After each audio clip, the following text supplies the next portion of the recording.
In the hushed corridors of her Chicago high-rise apartment, 22-year-old Sophia Reyes clutched her phone, her thumb hovering over the delete button. The text from her so-called best friend, Lena Voss, glowed mockingly. "Hey girl, remember that secret you told me? Don't worry, it's safe, for now. Let's grab coffee tomorrow?" Hugs and kisses. Sophia's pulse thundered in her ears. It wasn't just a text, it was a veiled threat, the latest in a string of manipulations that had turned her life into a puppet show. Outside, the windy city skyline twinkled like a false promise, but inside, Sophia's world was crumbling.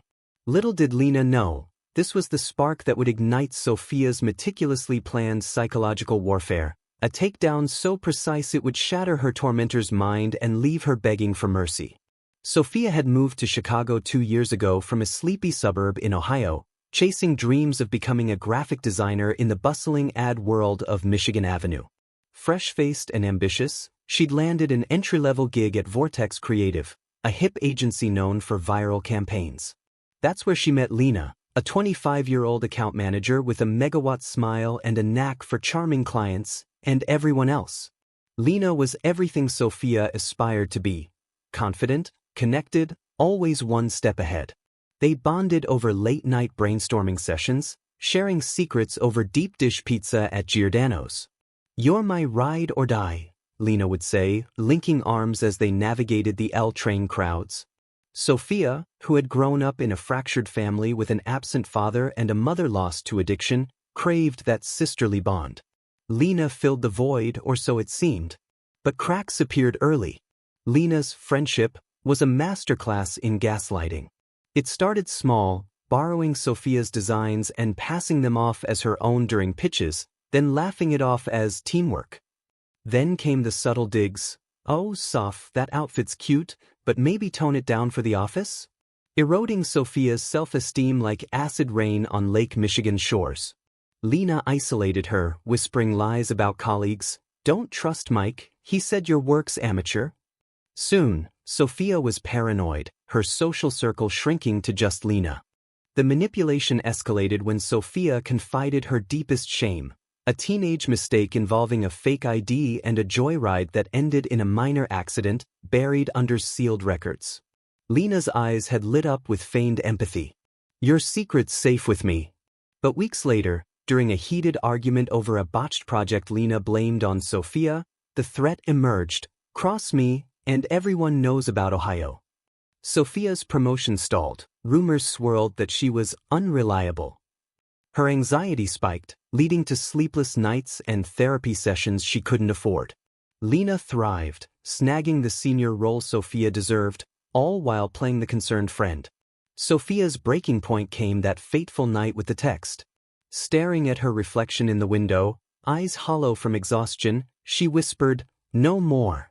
She wasn't just angry, she was analytical, her designer's mind wired for patterns and puzzles. If Lena wielded psychology like a weapon, Sophia would turn it into a boomerang. She dove into research, devouring books on narcissism and manipulation from the Harold Washington Library, scrolling forums on Reddit's r/raised by narcissists under anonymous accounts. She mapped Lena's tactics: love bombing, triangulation, projection. Knowledge became her armor. The plan unfolded in phases, a psychological chess game set against Chicago's gritty glamour. Phase 1, mirror and amplify. Sophia feigned vulnerability, feeding Lena's ego. Over coffee at Intelligentsia, she gushed, "You're so smart, Lena. How do you always know what to say?" Lena preened, spilling more about her own insecurities, a controlling ex, a fear of failure masked by bravado. Sophia noted it all in a hidden journal app, building a profile like a CIA dossier. Phase 2, see doubt.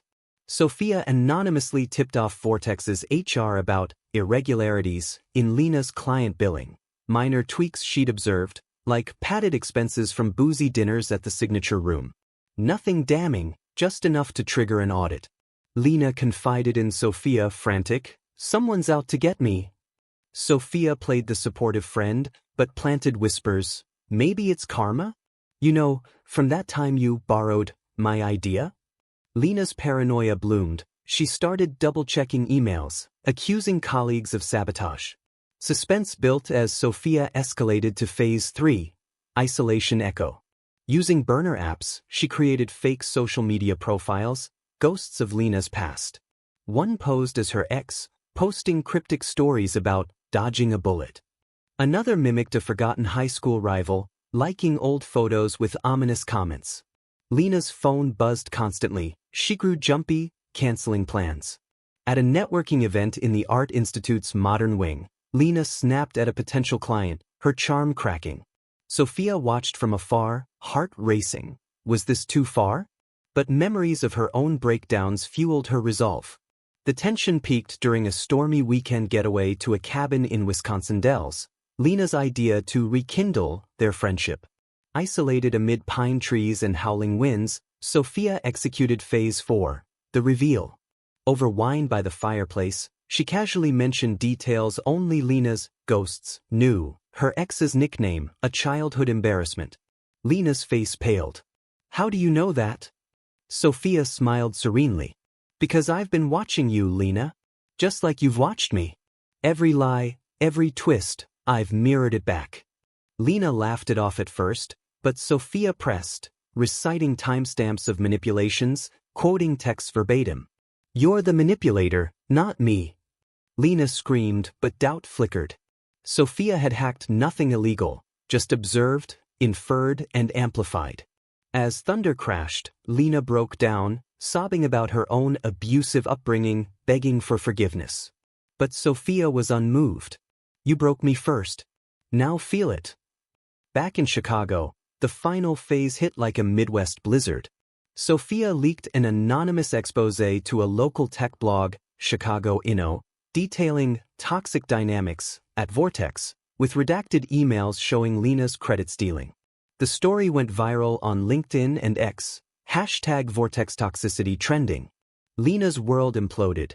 Clients pulled out, friends ghosted, her promotion revoked. She spiraled into isolation, posting manic rants online before going dark.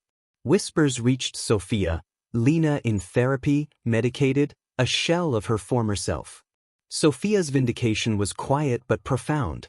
She quit Vortex, freelancing for bigger firms, her portfolio shining with original work. Therapy helped her heal, turning scars into strength. She even started a podcast, Shadow Games, anonymized stories of surviving manipulators, empowering listeners across the USA, from New York's subways to LA's beaches. Months later, Sophia stood on Navy Pier, Lake Michigan's waves crashing below. A text from an unknown number, "I'm sorry. You win." It was Lena, broken, seeking closure. Sophia deleted it without reply, the Ferris wheel spinning like fate's wheel. In America's heartland of ambition and betrayal, where friendships can be facades, Sophia Reyes had rewritten her story. The manipulator was manipulated, left in ruins, while the survivor soared. But as the sun dipped, casting long shadows, Sophia knew, revenge mends nothing, it only clears the path forward.